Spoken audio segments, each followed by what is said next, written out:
When I finally saved enough to buy my dream home, I didn't expect my first day moving in to turn into a neighborhood-wide spectacle.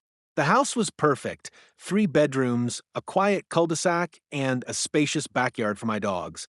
But I quickly learned that perfection came with one flaw: Karen, the self-appointed queen of the HOA. She stormed toward my U-Haul the moment it pulled into the driveway.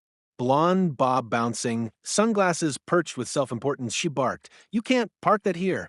You're violating HOA regulations."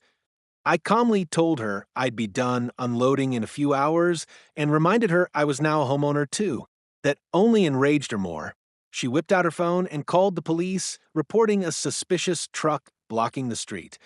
Within 10 minutes, 2 squad cars arrived, lights flashing.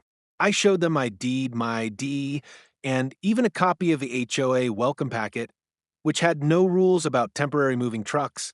The officers apologized and left. But that wasn't the end. Karen didn't stop.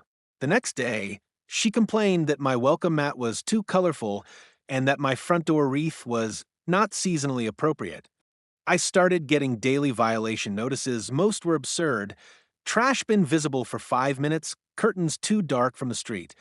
I suspected she was behind them all. So I did some digging. Turns out, Karen had been harassing new residents for years, especially those she didn't like the look of. Several families had sold their homes just to escape her. That's when I decided enough was enough. I documented everything: her yelling, her false reports, her trespassing to take photos. I brought it to the next HOA board meeting, where I discovered I wasn't alone.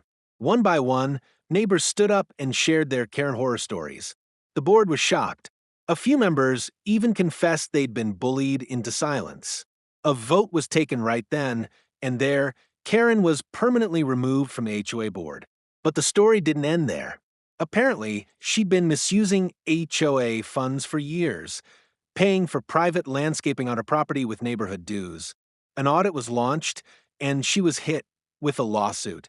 Facing legal action, mounting fines, and public embarrassment, Karen was forced to sell her $1.2 million home to cover legal fees.